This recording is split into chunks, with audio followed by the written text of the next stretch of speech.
This is Richard back at you. We got Mr. Rodriguez's transfer case done. We're going to come over here and take his 4060E apart. Now remember, we're doing the rear end on this, the transfer case, and the transmission. So this looks just like a standard GM torque converter here. It's a TMBX version. Pretty dark fluid. Got the big shaft, which I just love these shafts. When they switched to here, it just made the lockup system so much better. The lockup seal bigger, everything about it. The seal don't shrink in the groove like the early design did. So it just eliminated all that type of stuff. So that was a good thing GM did right there. We'll get our neutral safety switch off here.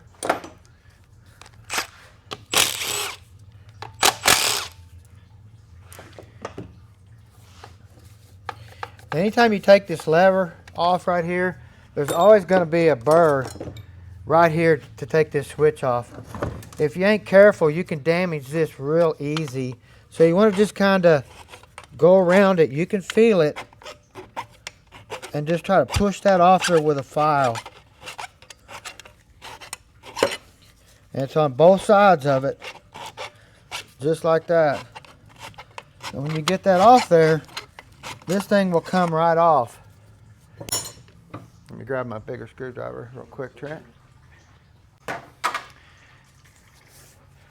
Now there was no codes in this vehicle at all, I believe. See how easy that come off? You take that burr off there. Now when we get it out of the parts washer and stuff like that, before I put my new seal in here, I come in here and re-burr it again. That way it makes it really nice to slide on where we don't damage it putting it on or anything like that. So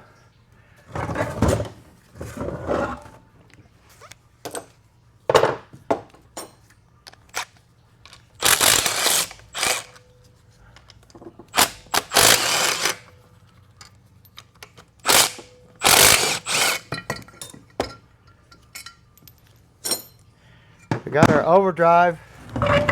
Or not our overdrive, but our transfer case adapter off the back here. Now if you had a two-wheel drive, you just have an extension housing go on here, different shaft. We always like to put a little bit of fluid on there. Makes it a little easier to get that out. Got my hook screwdriver. Design tool just by me. Let me grab my other.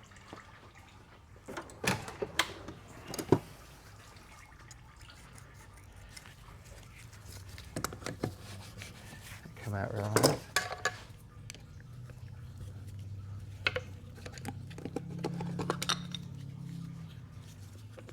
Now we're not going to put a Corvette servo or anything like that in here. Now we are going to put a wideband, Z-Pack, and all that type of stuff just to upgrade it, being a four-wheel drive. I'm not sure if he's going to be towing anything with it or anything like that, but that's just something that we just do. So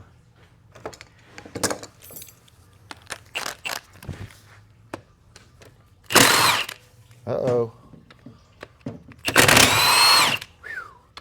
Didn't get that to the bottom of the bolt, and it almost jumped. Crazy? See that, guys? If you don't get that to the bottom, well, if I wouldn't have held that the second time and I'd have stripped that out, I spent 30 minutes trying to get that bolt out of there. Because I'm telling you, Trent holding it, and trying to use a chisel to get them out of there, it's tough. You can see how hard this impact has to hit them to knock them loose. I think GM puts these in all at one time and torques them all at one time from the factory. I don't think they're individually. I think it sets down in one machine, sets down and tightens them down. So, got our bell housing off. Got our seal retainer still on there.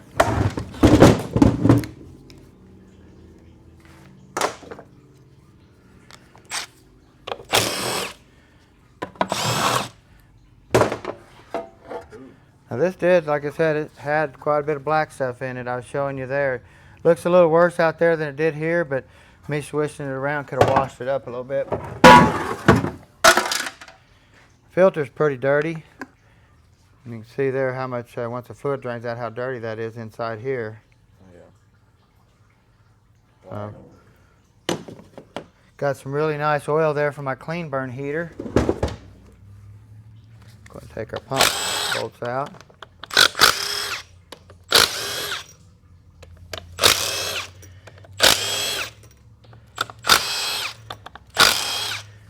We went through some oil through our clean burn heater. Let me tell you, when we had that minus weather here in Texas, let me tell you guys, we were freezing, literally. Which our house is insulated good, so it was cycling, the heater was, but I had friends of mine telling me that their heater never turned off. I mean, that's some serious cold. So we have our Pwm solenoid right here. Just out of here. See these rubber seals, they always shrink, so you always want to replace these. We have a tester that we can test these solenoids and stuff with. That's a real high amperage tester. And let me tell you, you don't want to get shocked by it, because I have been shocked by it, and it will get you. It bites. It pulsates one time, I think 20 times or 100 times. Yep.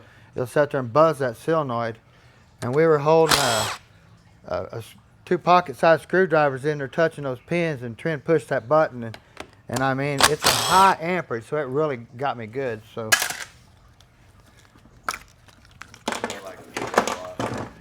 Yeah. Electricity's not something to play with.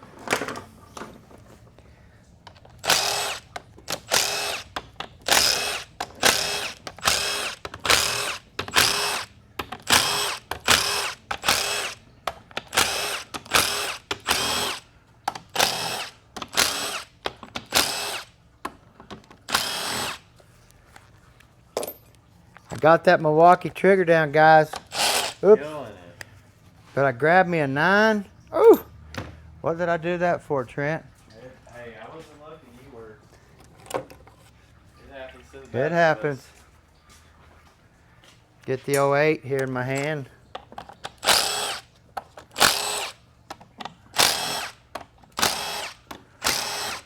Look at that.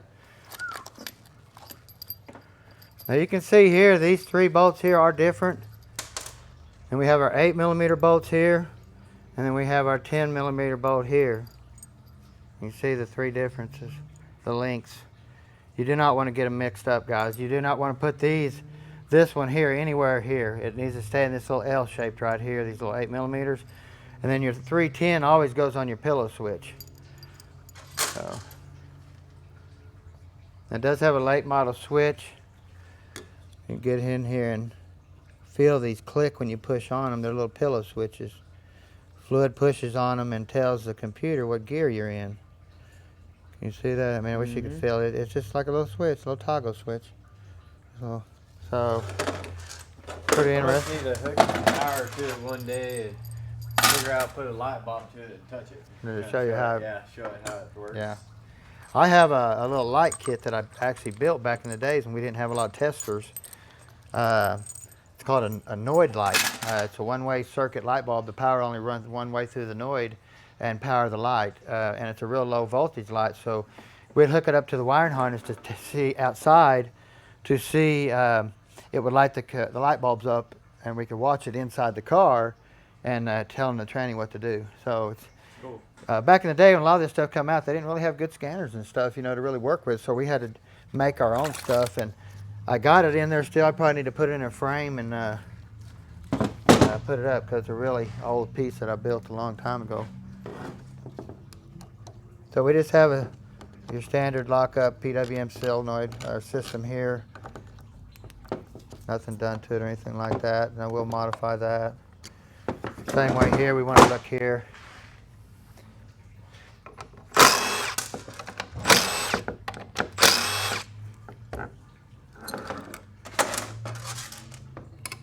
Forward engagement valve, the accumulator, piston, plastic. You always want to look for cracks down the stem here. thing like that. See if it walks real bad. The best thing to do is just replace it because they're only like $1.50. So that's just what we do. Now the check balls here, you can see here your third ball right here is starting to beat through the plate, and that's really normal, standard stuff we see. We have to repair that every time. Same way here. You start seeing a little bit of wear through here. So the plate's not ruined. You can come in here and put a little kit in here that refurbishes this hole right here. So now if we got all of them we have to replace or repair, then we just change the plate. There's no sense in spending the money on trying to repair it. And we have our intermediate accumulator here, which is plastic piston. Of course, we're going to get that out of there. It's got the short shank. I'm shocked these didn't break a long time ago or start really having bad problems with these, because this really, to me, was a really weak design. The body looks really nice. Come here, Scotch-Brite that up. Boy, that'll just make that piston, that new seal, slide up and down there really nice when you Scotch-Brite that.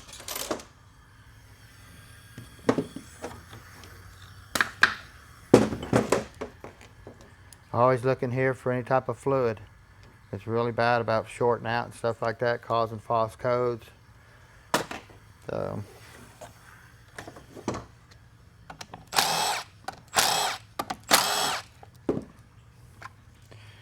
now it's a square hole, round hole, guys. Got your valve body, your case through the hole.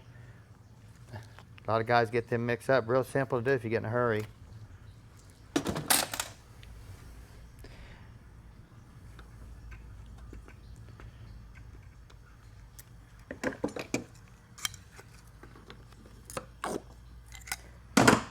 Same way here. We use the old piston, but we'll stack it with a new one, shim it up, get it flush here. But we always use the old piston for a spacer.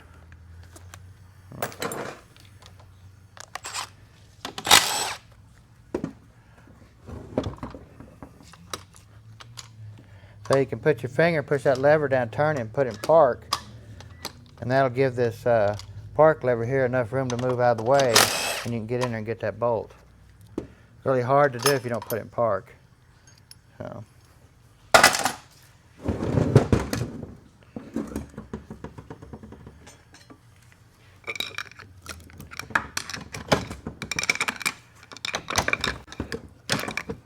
Come on.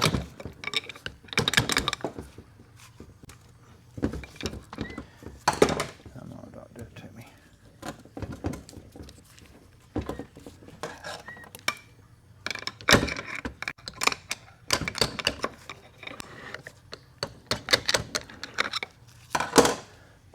What do we got going on here? Oh, that's kind of weird, huh? Mm-hmm.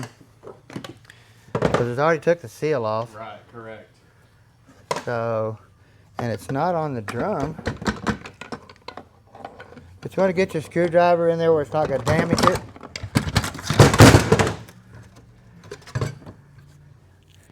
At least it'll all come out that way and we can get it off easier probably. Just a stock band.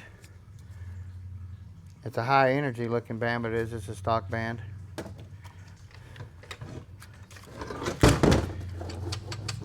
Mm-hmm. Gasket off there. Huh.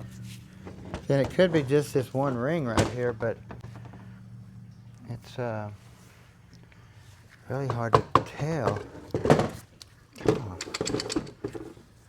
You want to pick up and I kind of smack the top of it? With Yeah, I'm gonna grab my bigger hammer. It'll give me a little bit more weight on the end of it.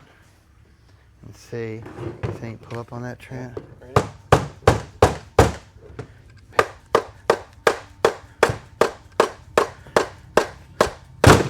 There we go. Woo! Okay. That's crazy. Yeah. Oh, bushing was something's going on in here, possibly. Look down here at this bushing here. If we have bearing failure down here, we might have something going on maybe too. Look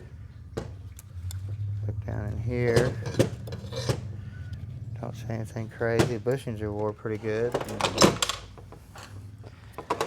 We'll just get our reverse clutch out of here. Get this drum out of our way. First clutch looks really nice. This clutch here, you don't see much wear, very seldom. Anything you'll see wear around the drum here where the reverse clutch locks into. Man, you want to check here for any straightness. Put your straight edge across here in 3 places. Look at that. Scarf it up. Get some really 120 Scotch, or not Scotch-Brite, but we use a not sandpaper. What do we call it? Emery cloth. Emery cloth. Yeah, and rough this up really nice. Don't take one of these and go like this. Don't do that, guys. That's the biggest, worst thing you could ever do. Take something and go like this, kind of like Trent's yoke video on your Scotch-Brite, Trent. But that's how you do that. So we're just gonna have to look here and see if there's a lip or something that is right here to keep that bushing from going past here, because that's the problem we were having. Good, they don't look bad. No, it really don't. Get a 3/4 clutch out of here. Now we're starting to get some wear on the teeth, it looks like, on these here. Looks like they're starting to shorten up a little bit here. We do have our load spring in there still. Just a stock clutch system. The gentleman had complaints of just when the vehicle would warm up, it didn't seem like it was all there as when it was cold. Yeah. Now, if you get that bonded piston down in here, you have to replace them, guys, because that thing right there, when it shrinks up, you get delays, you get burnt 3/4 clutches, you get all kinds of stuff. So, but we are going to go back with a Z-Pack in this thing. We just want this thing to last. Wide band.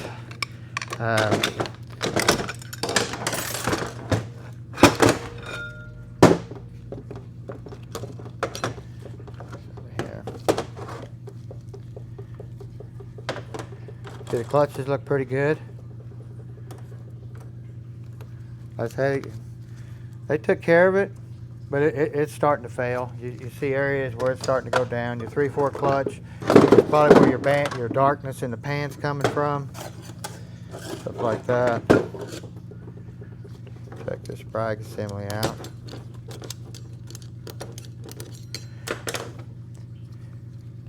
Now, I've never showed you this, guys, but if you put this brake in backwards, I mean, of course, it's going to spin this way and lock this way. You put it backwards, it's going to spin this way and lock this way. It's real easy to do, and you put it in the car, you are in trouble.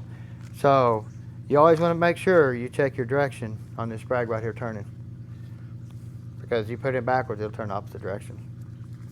If you look here, it spins this way. I'm going to put it in backwards, put it back in. Come on.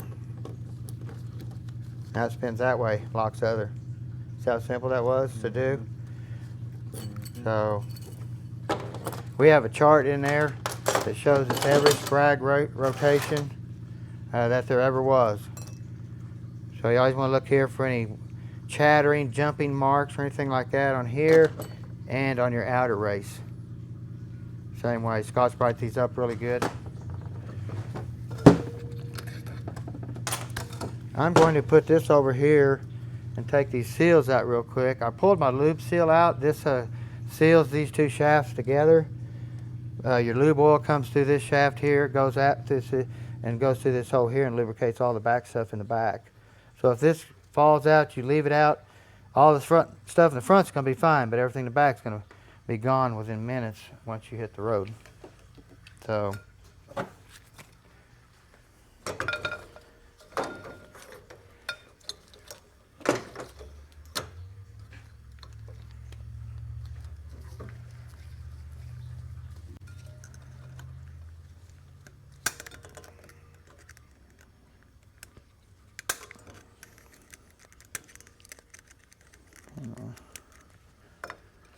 I broke that off there for a second.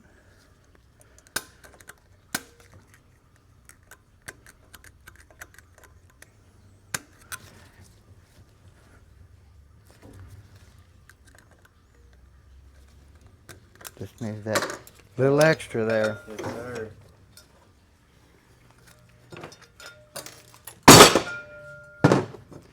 Now these are the bonded pistons I'm talking about. These seals right here shrink really bad. Shrink really bad here. So when you put this down in here, it just falls in. Oh, There's really? nothing there. Yeah, there isn't, huh? Mm-mm.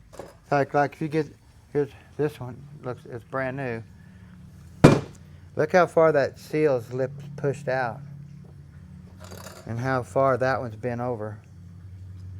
Can you see that, guys? Oh, here you got turn. Yeah, there you go. Yeah, just like that. Can you see that? How much that's bent over and how much that sticks out? Yes, sir. That's how much leakage you're getting for your 3/4 clutch. So when you stick that in there, it don't want to go. You have to get a gauge and a feeler gauge in there to work that in. So, and then you have this green seal down in here. Can you see this right here, Trent? It goes down that groove right there. Mm-hmm. See that? A lot of guys don't even know that little jewel's there. And it gets square cut too. It's flat on this side now. So you know it's leaking all the way around. So if you get over here, you take this 3/4 piston, it seals on here. It is barely tight. It's barely. You take a new one, and I mean, you almost got to thump it on. See the difference in that? See? It's so much tighter. So if you don't replace your bolted pistons and stuff, you can run in big trouble, guys. Same way with these here. They all fold over on the edges. Same way in here. Then there's no pressure. They leak around here like crazy. This is real dirty. Always take Scotch-Brite to get in here. Scotch-Brite all this up right through here and around here for this new 3/4 piston.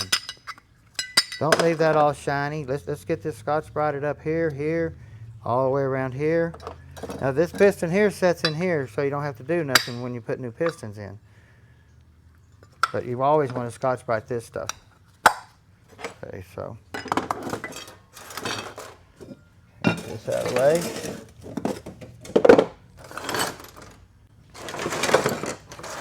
Get this pump apart really quick.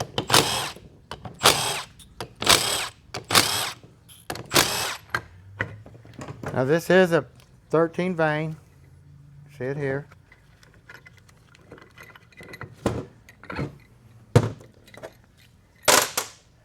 Don't want to interrupt you, but I did see this. What I did had you see? a question, or someone had a question about updating your pump from your 10 vein to your newer style. The 13 vein. What does it cause, or will it cause issues? Well, that's builder preference. You know, some people say the 10 vein is stronger than the 13 vein, but I don't put these trannies under such extreme pressure that we have any issues like that.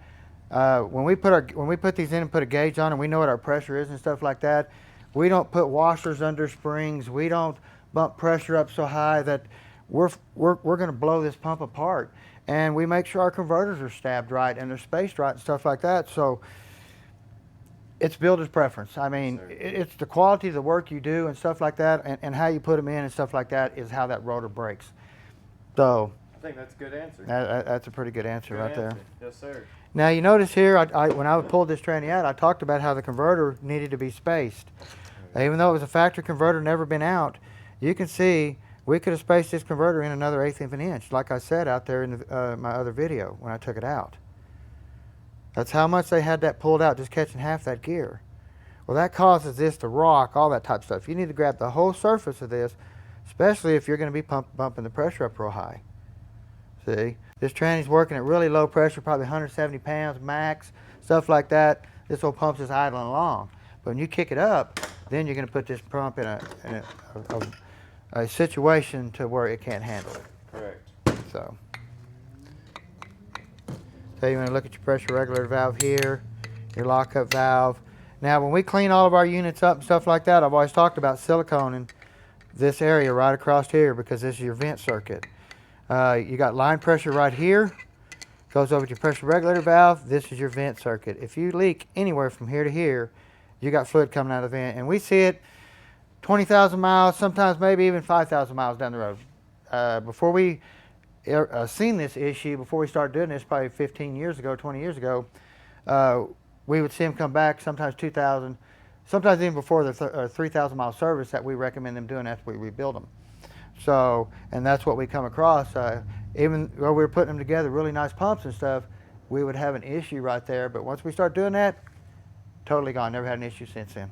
So that is a must if you're doing it at home. Just a must. This pump stator looks really good. Bushing looks a little jacked up from us getting it out, but I don't understand what was going on there. We'll have to check into that. This bushing still looks good here. I don't see anywhere inside the stator housing that the input shaft was rubbing or anything like that. Looks good. So we can clean it up, put new bushings and stuff, and I think we'll be safe there. Get this hard ring off here. I definitely vouch for you. You know, we get them all in here every time I'm R&R and leaking out the front, or not the front, the vent. The vent. Every time, full of fluid out the Yeah, vent. and a lot of people, that can be converted, that can be multiple things, but we see it 9 times out of 10, it's a cross leak right across there. Yes, sir. So it already has a roller bearing in it, which is nice. We don't have any wear here because they hardened it really pretty. But of course they forgot to harden it in another spot, and that's where we have the wear issues at on this piece here. Now, even though it's updated already to a roller bearing, you're going to have wear down in here. Why? And that's why it's going to be replaced. Get that bearing off there. I don't want to poke myself. Don't try this at home. Definitely with a pig. Yeah. I get that in there. I don't think I get my little screwdriver. I'm missing my screwdriver. Oh, right there. Oh, there it is. There it is. Yeah, okay, well, faithful here, you got to have it around. But then sometimes that'll snap her and tries to run from me. Look at that. Look at that, guys. Specially made. Beautiful. And then you come in here and see how it's starting to strip. Yes, sir. So it can look good on the outside, but deceiving on the inside. So you have to replace that stuff. But also here too, look on these ring gears and stuff, guys. On the back sides of these teeth right here. Both sides for anywhere, because you have a co-side and a drive side. Same way with these gears, you have a co-side, you have a drive side. Check for any wobbling. The bushing rubs on the little snout here. Looks really good. Now it does have a factory shell in it. It doesn't look hardened, it looks pressed. I don't see the heat print that they usually have on the later versions. So we will be updating that still. And we get our sun gear out. Same here, you want to look on both sides of this because you have a co-side and a drive side.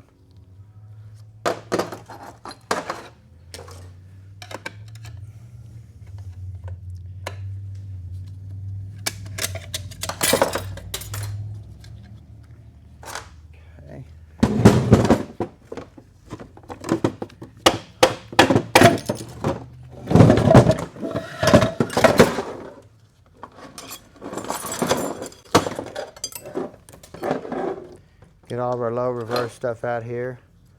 Clutch looks still really nice. But even though they look nice, guys, they all get replaced here. All of them are soaking over there right now.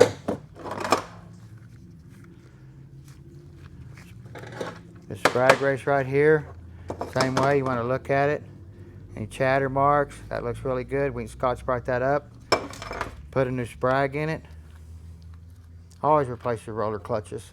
I called it a sprag because it does the same thing as a sprag, but this is actually called a roller clutch. Does the same thing, spins one way and locks the other, but this physically here is what we call a sprag assembly. I don't want to get anybody ripping me for that, so make that straight real quick. Same way here. Look at your gears on your planet for any wobbling. Any pitting on back or front side too, you got a co-side and a drive side. Same way here with this ring gear here. I've been having to replace a lot of these, it seems. I got piles of them over there having a bad drive side. The co-side looks brand new. Drive side looks like crud. So you can see the pitting on here. That's gonna have to be replaced. Got the gear probably look fine. Oh yeah. But the back side of this ring gear is no good. See, and that'll whine like crazy. It'll go away in second gear when it shifts, but it'll whine in low gear in reverse. So that's why that has to be replaced too. So get this low reverse piston out. Now your check ball's still in the case here. If it falls out, it's fine. If it's still in there, good. If it's about to fall out, take it out. If you think don't worry about it.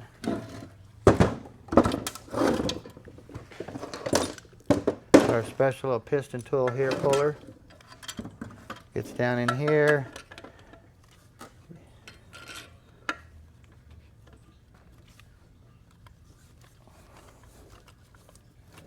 Sets in there like that. Now the snap ring is kind of half and half in this tool, so I reach down there with the tip of this and I'll turn it. I'll grab and slide it over to the center. It's at the center now. I don't know, can you see that down there, how the opening's in the center? Yep, hold on, let me get down in there. Now I can get in here with these and I'll be able to grab that and pull that out hopefully.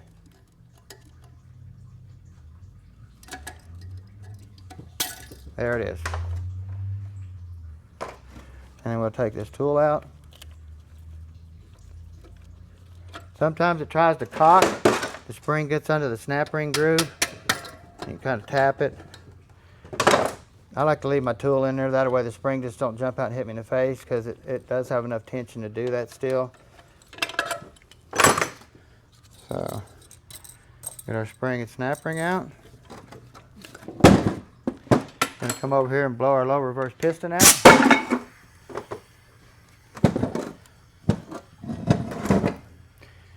And we have 3 seals here. Now these are different chambers. Got your reverse chamber, your low reverse chamber, because the manual over piston comes on, and in reverse this piston comes on. So they do it through 2 different chambers. So pretty cool deal. I'm gonna enjoy putting this one back together. Not a lot of hard part damage and stuff like that. So still gonna be a job though. You gotta remember, I'm gonna do the rear end, I'm gonna build the transfer case, and I'm gonna build the tranny. I R&R'd them. I'm gonna build them and put them back in all the way and do this job all myself, and still enjoy it at the end of the day. So y'all don't forget to go subscribe, the like buttons, all that type of stuff, whatever it takes. Have your kids come and watch, guys, because this stuff is pretty interesting. I still enjoy it 40 years down the road, and still going to enjoy it another 40. So y'all stay tuned. Got a ton more to come. Y'all have a wonderful day.